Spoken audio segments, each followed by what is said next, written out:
우리가 계속 예언서 말씀을 보고 있죠. 예레미야나 이사야나 이렇게 예언서 말씀들을 계속 보고 있습니다. 오늘은 예레미야 1장에 나오는 내용인데요. 여러분 예레미야 선지자가 누군지 아시죠? 예레미야 하면 어떤 별명이 떠오르죠? 눈물의 선지자 이렇게 얘기합니다. 오늘은 바로 그 눈물의 선지자로 불리는 예레미야가 이제 하나님의 부르심을 받는, 하나님이 예레미야를 불러서 하나님의 선지자로 예언자로 쓰기 위해서 부르시는 그 장면이죠. 예레미야가 살던 시대는 굉장히 이 변화가 많은, 말하자면 우리 요즘에는 격변의 시대 뭐 이렇게 하잖아요. 변화가 많은 시대였습니다. 왕들이 계속 바뀌었고, 왕이 바뀐 이유가 이 이웃 나라들이 자꾸만 쳐들어오고 이웃 나라들의 그 힘이 강해져서 이 유다가 힘이 없기 때문에 그 위협 속에서 자꾸만 나라가 바뀌고 뭔가 해보려다가 또 바뀌고 나라가 분위기가 막 이상해지고 그런 상황입니다.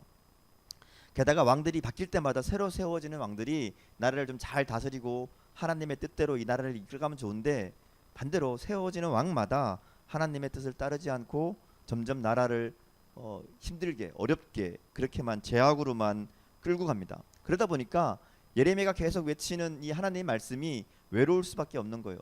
상황은 자꾸만 안 좋아져 가고, 예레미야는 그것에 따라서 하나님 말씀을 전하는데 사람들은 듣지 않고 배척하고 오히려 무시하고, 그러니까 예레미야의 형편이 정말 눈물을 흘리며 고통 가운데 활동할 수밖에 없는 그런 상황이었다는 거죠. 더군다나 예레미야가 얘기한 하나님의 메시지가 뭐였는가 하면, 야 너희들 심판받을 거다, 하나님께서 너희를 벌하실 거다, 너희가 멸망당할 거다, 이런 메시지였거든요. 사람들이 들으니까 그러자라도 나라가 힘든데 나라가 잘 될 거다, 하나님이 도와주시면 우리가 잘 살 수 있다, 다시 부흥할 수 있다, 이런 메시지를 전해줘도 들을까 말까인데, 예레미야의 얘기는 반대였다는 거죠. 멸망을 얘기하고 심판을 얘기합니다. 그러니까 듣는 사람들이 아무도 안 좋아하죠. 싫어합니다. 듣기 싫어하고, 좋은 얘기 해줘도 듣기 싫어하는데 나쁜 얘기하니까 누가 듣겠어요. 그러니까 예레미야는 점점점 힘들고 어려운 상황에 처합니다. 근데 그럼에도 불구하고 예레미야가 포기하지 않고 그 얘기를 계속해요. 계속 하나님의 말씀을 선포하는 것을 그치지 않습니다. 그리고 오늘 말씀을 보면 예레미야가 어떻게 그렇게 하나님 말씀을 붙잡고 살 수 있었는가 하는 그 출발점, 하나님의 부르심에 대한 얘기를 하고 있어요. 오늘 본문을 보면 좀 특이하게도 이 예레미야와 하나님이 대화한, 그러니까 이야기한 내용으로 본문이 구성되어 있죠. 하나님과 예레미야 사이에 오고 간 이야기를 쭉 이제 예레미야가 얘기하는 거예요. 내가 하나님을 만났을 때 하나님이 나에게 이렇게 말씀하셨고 나는 하나님께 이렇게 대답했더니 하나님이 이렇게 말씀하셨다, 뭐 이런 식으로 자기가 하나님과 이야기한 내용들을 지금 예레미야가 설명해 주는 그런 형식이거든요. 자, 순서대로 좀 보려고 그래요. 예레미야는 일단, 예레미야가 어떤 사람인가 하면, 예레미야는 제사장 가문에서 태어난 사람입니다. 이 제사장이란 것은 세습되는 거잖아요. 아버지가 제사장이면 아들도 제사장이에요. 그러니까 만약에 하나님께서 예레미야에게 말씀을 주시지 않았다면, 예레미야를 부르지 않으셨다면 예레미야는 그냥 제사장으로 살았을 거라는 거죠. 율법의 정한대로 따라. 근데 여기 보면 예레미야가, 우리가 읽지는 않았지만 1장 1절부터 3절까지 보면 어떤 내용이 나오는가 하면, 예레미야를 설명하면서 아나돗의 제사장이었다라고 얘기합니다. 아나돗. 성경에 나오는 인물과 지명은 굉장히 중요해요. 그 의미가 있기 때문인데, 아나돗이라는 지명이 중요한 것은 그 배경이 있습니다. 아나돗이라는 말은 어떤 배경이 있는가 하면, 솔로몬 왕이 되었을 때, 그러니까 다윗이 죽고 솔로몬이 왕이 되잖아요. 솔로몬이 왕이 될 때 그냥 솔로몬이 왕이 된 게 아니라 그 안에는 이 권력의 암투가 있습니다. 뭐 이런 드라마 많이 봐서 아시죠? 다음 보위를 이어가려면 그 보위를, 그러니까 왕을 세우려는 사람들 사이에 자기가 좋은 사람을 왕으로 세우려는 다툼이 있죠. 솔로몬 때도 그랬어요. 솔로몬이 왕이 되는 것을 지지했던 세력이 있었고, 솔로몬 말고 다른 사람을 지지했던 세력들이 있죠. 근데 이 아나돗이라는 곳은 어떤 곳인가 하면, 솔로몬이 왕이 되는 것을 반대했던 제사장들, 그 제사장들이 쫓겨난 곳이에요. 그러니까 솔로몬이 왕이 되면서 자기를 반대했던 제사장들을 쫓아냈죠. 그들이 쫓겨간 곳이 어딘가 하면 아나돗이라는 곳이에요. 그러니까 권력을 잃고 지방으로 유배된 제사장의 가문이란 거죠. 힘도 없고 능력도 없고 아무도 인정해주지 않는 그저 말뿐인, 이름뿐인 제사장.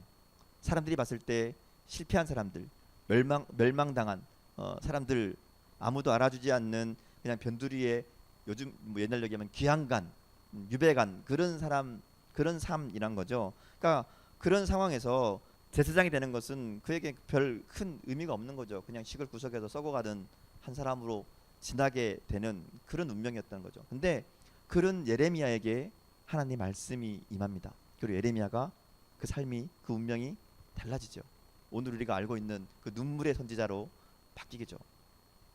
우리가 흔히 하나님 말씀에 운동력이 있다 말하죠. 하나님 말씀 운동력이 있어서 그 운동력이란 게 다른 게 아니라 변화시키는 능력이에요. 하나님 말씀을 만나면, 하나님 말씀을 듣게 되면, 하나님 말씀이 임하게 되면 변화가 일어난다는 거죠. 다른 사람, 다른 운명을 만들어내는 것이 하나님의 말씀의 능력이란 거죠. 예레미야의 삶에서 나타난 것이고, 오늘 우리가 말씀을 듣고 또 우리들에게도 하나님 말씀 때문에 우리의 인생이 변하고 우리의 운명이 변하는 그런 변화되는 은혜가 있기를 바랍니다. 예레미야 말씀을 보면서 한번 우리가 그가 어떻게 그렇게 달라진 삶을 살게 되었을까 하는 것을 좀 봤으면 좋겠어요. 하나님 처음에 하시는 얘기가 뭔가 하면, 내가 너를 모태에 짓기 전에 너를 알았다. 내가 배에서 나오기 전부터 너를 성별하였고 너를 선지자로 세웠다. 이렇게 얘기합니다. 자, 근데 이 성경에 보면 이런 비슷한 얘기들이 많이 나오죠. 네가 태어나기 전부터 내가 너를 선택했다. 네가 엄마 뱃속에, 네 엄마의 뱃속에 있을 때부터, 내 복중에서부터 너를 부르셨다. 이런 얘기들이 많이 나오죠. 이사야도 보면 이사야를 부르실 때도 비슷한 얘기가 있어요. 사도 바울도 같은 얘기를 해요. 사도 바울도 내가 내 어머니의 태로부터 나를 택하시고 은혜로 나를 부르시니가, 이렇게 얘기합니다. 이 태어나기 전부터 하나님이 나를 부르셨다. 태어나기 전부터 하나님이 나를 선택하셨다. 이 어떤 의미일까요? 어떤 의미일까? 무슨 의미일까요? 이 이제 교단마다 좀 달라요. 장로교에서는 이 말씀을 가지고 예정론의 근거가 되죠. 하나님께서 모든 것을 미리 다 결정하셨다. 그래서 그 하나님의 부름을 받고 하나님의 구원 얻을 자들을 미리 다 정해 놓으셨다. 뭐 그렇게 이야기합니다. 뭐 그게 틀리다 맞다는 얘기가 아니에요. 또 감리교나 우리 선결교에서는 예정론을 믿지 않습니다. 그래서 자유의지를 더 강조하죠. 둘 다 좀 이렇게 이 한계가 있어요. 왜냐하면 예정론을 끝까지 밀고 나가면 하나님이 모든 걸 다 정해 놓으셨는데 우리가 할 게 뭐 있냐, 뭐 이렇게 되는 거고, 반대로 자유의지를 강조해서 우리가 뭔가를 할 수 있다고 생각하면 하나님의 전능하심에 대한 또 약간의 어려움이 생기죠. 그러니까 제가 이 신학적인 어떤 논쟁을 하자는 얘기가 아니라 이 말씀이 무슨 뜻인가를 생각해 보려는 거예요. 이 말씀이 무슨 뜻인가 하면, 하나님이 너를 복중에서부터 알았고 모태에서부터 구별하셨다. 이 말을 쉽게 설명하면 이런 거예요. 하나님께서 너를 만드셨다. 너를 만드신 분이 하나님이시다라는 얘기예요. 다윗이 이런 고백하거든요. 다윗이 주께서 내 장부를 지으시며 나의 모태에서 나를 조직하셨나이다. 이렇게 말합니다. 무슨 말인가 하면, 하나님께서 내 어머니의 뱃속에서부터 나를 만드셨다라는 거죠. 어머니는 자식을 잉태하면 어머니가 되죠. 아버지는 자식이 태어나야 아버지가 되잖아요. 근데 하나님은 그 잉태, 그러니까 우리가 태어나기 전부터 우리의 아버지이시라는 거죠.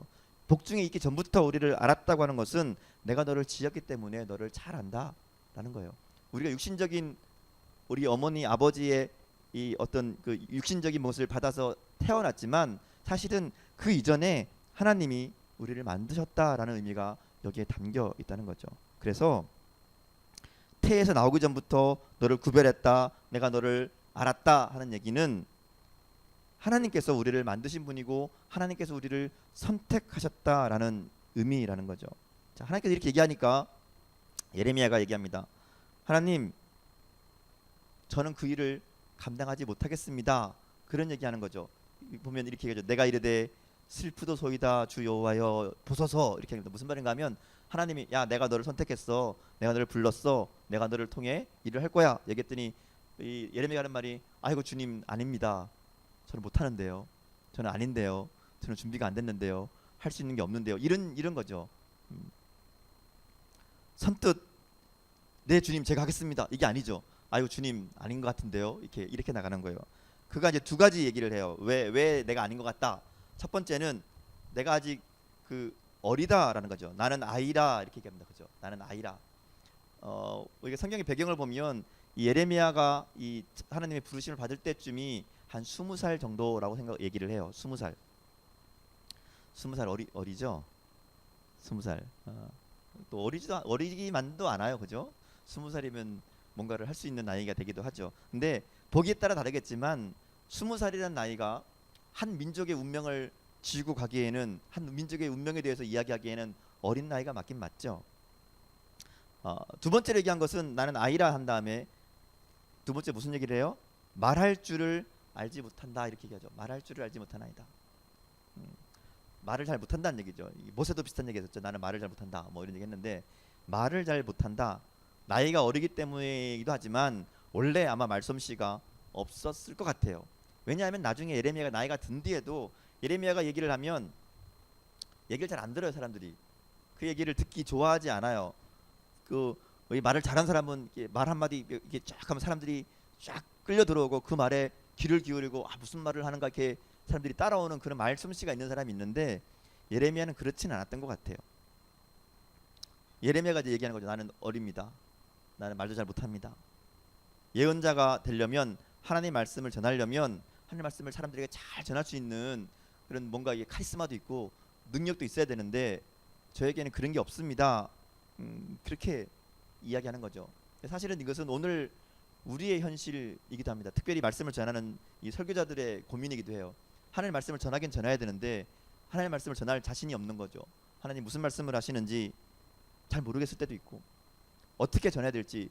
저 같은 경우도 이 말솜씨가 굉장히 별로 없는 편이라 이게 말을 하다 보면 사람들이 조는 사람들이 많아요. 오늘은 내가 이해하겠어. 어제가 피곤했기 때문에 조는 걸로 내가 이해를 하겠어요. 근데 뭐 말씀실을 떠나서 일단은 기본적으로 하나님 말씀을 전해야 되는데 그 말씀이 뭔지에 대한 확신이 설 때가 많지 않다는 거죠. 설교자만 그런 게 아니죠. 여러분도 마찬가지예요. 하나님 말씀대로 살려고 하다 보면 내가 하나님 뜻대로 살고 싶은데, 하나님 말씀대로 살고 싶은데 문제는 뭔가 하면 하나님 말씀이 뭔지 모르겠다는 거죠. 하나님 무슨 말씀을 하고 싶으시는 건지, 하나님의 뜻이 무엇인지를 모를 때가 많다는 거예요. 또 한 가지는 그렇게 하고 싶은데 그렇게 살기 어렵다는 것도 문제가 되죠. 하나님 말씀대로 살기가 어렵다는 것, 근본적으로는 그 뜻이 뭔지도 모른다는 것, 이런 고민이 있습니다. 예레미야도 지금 그런 거예요. 하나님, 제가 도저히 하나님이 하시는 그 얘기를 할 수 있는 능력도 없고 감당할 수 있는 이 힘도 없습니다. 그렇게 얘기해요. 근데 성경 본문을 좀 더 뒤까지 좀 더 읽다 보면 예레미야의 문제는 그게 사실은 핵심이 아니에요. 사실 그거는 핑계예요. 나는 나이가 어립니다. 나는 말솜씨가 없습니다. 이건 핑계고, 그 다음 정말 예레미야가 걱정하는 내용이 나와요. 그게 뭔가 하면 예레미야가 두려운 것은 사람들이었어요. 사람들을 무서워했어요. 내가 하나님 말씀을 전하면 사람들이 어떻게 할까? 사람들이 어떻게 받아들일까? 사람들이 나를 어떻게 생각할까? 왜냐하면 이렇게 주저하고 있는 예레미야에게 하나님 하시는 말씀이 7절 8절 말씀이거든요. 7절 8절 말씀 다시 한번 볼까요? 7절 8절 읽겠습니다. 시작.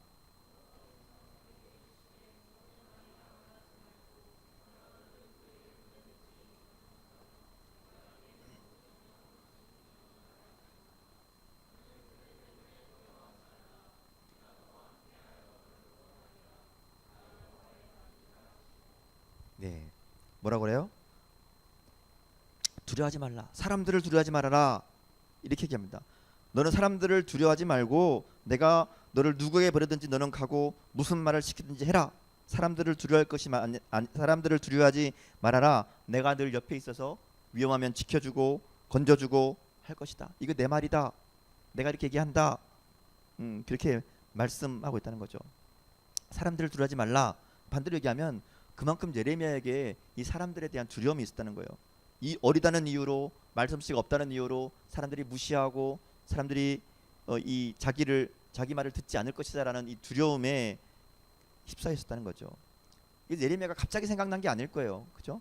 왜냐하면 하나님께서 얘기하는데 얘기를 듣자마자 하나님 나는 이런 상황인데요. 하나님 두렵습니다. 이게 아니죠. 평소에 예레미야에게 그런 마음이 있었던 것 같아요. 자신을 바라볼 때 늘 그렇게, 나는 말을 잘 못하는, 나는 말하자면 능력이 없는, 나는 할 수 있는 게 별로 없는, 나는 사람들 앞에서 별로 인정받지 못하는 그런 마음이 그에게 있었다는 거죠. 그러니까 하나님께서 내가 너를 부르겠다, 내가 너를 불렀다, 내가 너를 안다, 너를 쓰겠다 말씀하시니까 대뜸 하는 얘기가, 하나님 저는 준비가 안 됐는데요, 저는 말도 못하는데요, 저는 어린데요, 이렇게 얘기한다는 거죠. 우리도 비슷하죠. 하나님께서 우리에게 어떤 마음을 주실 때가 있어요. 하나님, 내가 너에게 이런 일을 하겠다. 우리가 보통 얘기하는 비전을 주시거나 어떤 꿈을 주시거나 그러면 우리에게 드는 첫 번째 생각이 뭔가 하면, 내가 할 수 있을까? 나는 힘도 없는데, 나는 돈도 없고, 뭐 우리 집안이 그렇다고 빵빵한 것도 아니고, 공부를 잘하는 것도 아니고, 내가 머리도 별로 안 좋은 것 같고, 뭐 그런 생각부터 하는 거죠. 부족하고 약해서 할 수 없는 이유를 먼저 찾아봐요. 그게 사실 우리의 모습이죠. 그리고 예레미야처럼 슬퍼하고 두려워한다는 거죠. 예레미야에게 하나님 얘기하는 거예요. 나는 아이라, 나는 어려서 잘 못하겠습니다. 그래서 하나님께서, 야, 너 아이를 하지 말아라. 너 아이 아니다. 사람을 두려워하지 말아라. 내가 너와 함께하겠다. 내가 너를 지켜주겠다. 말은 아이가 아니라 그러는데 아이를 달래듯이 이렇게 달래주시면서 이야기를 하시죠. 말씀만 그렇게 하는 게 아니라 그 다음 얘기를 보면 하나님이 그에게 어떤 액션을 취하세요. 뭐 하죠? 하나님 무슨 일을 하세요? 보세요. 본문에 무슨 일 하시는지. 그 다음 뭐 하세요? 그렇게 얘기한 다음에 손을 내밀어서 입에다 대세요. 그러니까 하나님께서 손을 내밀어서 예레미야 입에다가 손을 대시는 거예요. 그러면서 뭐라 그래요? 내가 내 말을 네 입에 두었다. 말을 할 줄 모른다는 그 입에 하나님이 손을 대시면서 이야기하시는 거예요. 내가 네 입에다가 내 말을 두었다. 선뜻 대답하지 않는 예레미야를 보면서 하나님이 이게 핑계대고 있네. 야, 아마 해. 그럴 수도 있죠. 근데 그러신 것이 아니라 예레미야 입에다가 손을 댑니다. 예레미야가 나는 부족해서 말을 못합니다. 나는 이 말 못하는 게 나의 약점입니다. 나는 이것 때문에 하나님 말씀을 순종할 수 없습니다. 라고 얘기하는 그 입에다가 하나님이 손을 대고 만지신다는 거죠. 하나님은 예레미야 약점, 아니 예레미야가 약점이라고 생각했던 그 것들을 어루만지고 계신다는 거죠. 사람들은 누군가의 약점이 있으면 그 약점 때문에 실망하고요. 그 약점 때문에 놀리기도 하고 그 약점 때문에 등을 돌리기도 합니다.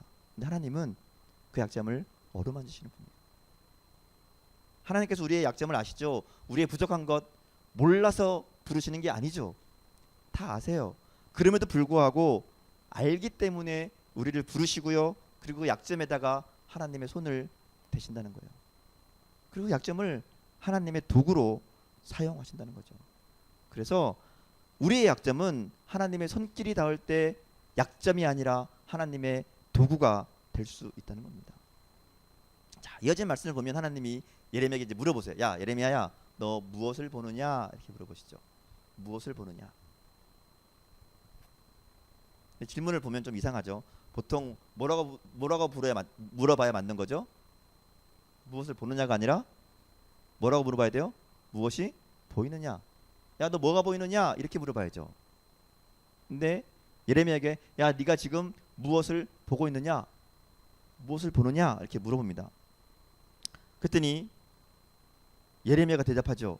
내가 살구나무 가지를 보나이다. 이것은 단순히 지금 네 눈에 뭐가 보이니? 야, 네 앞에 뭐가 있냐? 이게 아니에요. 네가 지금 보는 게 뭐냐? 너 앞에 지금 보이는 게 뭐냐? 하나님 물어보시는데 예레미야가 살구나무 가지를 이야기해요. 그랬더니 주님 뭐라 그래요? 하나님 뭐라 그러세요? 야, 네가 잘 봤다. 잘 봤다. 이는 내가 내 말을 지켜 그대로 이루려 함이니라. 이렇게 얘기합니다. 좀 이해가 안 되죠? 살구나무 가지를 봤는데 왜 하나님 잘 봤다 그러고 그래서 대답을 이렇게 하실까? 무슨 선문답도 아니고 살구나무가 뭘까? 이렇게 생각이 들죠. 이게 도움이 조금 필요한 본문입니다. 살구나무가 뭔가라고 하는 것을 봐야 되는데요. 이건 그냥 단순히 나뭇가지가 보인다. 밖에 봤더니 가로수가 보이네요. 이런 얘기가 아니에요. 이 살구나무라는 것은 히브리어로 샤케드라는 말인데요. 이 같은 이 단어로, 그러니까 같은 글자로 쓰여진 말 중에 쇼케드라는 말이 있어요.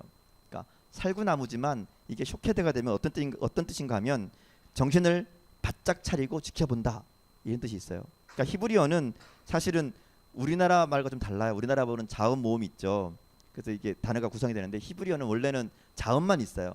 그러니까 모음은 그 읽는 사람이 그 상황에 따라서 모음을 붙여서 읽는 거지 글씨로 표기하지는 않았어요. 원래는. 나중에 이제 편의를 위해서 표기하게 되지만, 그러니까 말하자면 샤케드와 쇼케드는 같은 단어예요.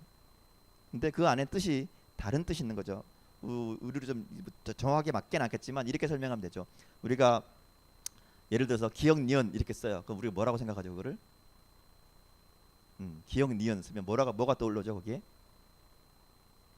기역 니은으로 할 수 있는 말이 뭐가 있죠? 초성 게임. 가난. 또 뭐가 있죠? 고난, 고뇌. 그쵸? 다른데 그 안에 뜻이 연결될 수도 있죠. 그러니까 샤케드와 쇼케드가 그런 의미예요.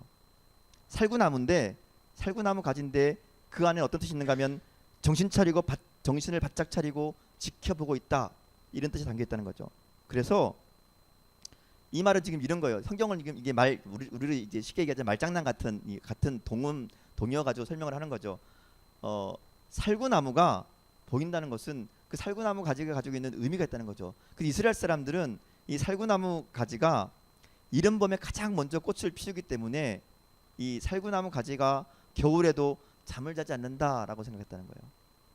그래서 예레미야가 살구나무 가지를 보고 있다라고 대답했을 때 주님이 얘기하신 것은 살구나무 가지가 잠을 자지 않고 깨어 있는 것처럼 하나님께서도 하나님의 말씀이 이루어지는 것을 이렇게 지켜보고 계시겠다, 그 말씀이 이루어지는 것을 깨어보고 계시겠다라는 그런 의미가 거기에 담겨 있게 된다는 거죠. 주님께서는 예레미야에게 말씀만 맡기고 야 너 가서 내 얘기를 전해라, 이걸로 끝난 게 아니라 그 말씀이 어떻게 이루어지고 있는가를 계속해서 깨어서 지켜보고 있겠다라는 약속으로 살구나무 가지를 보게 하신다는 거예요.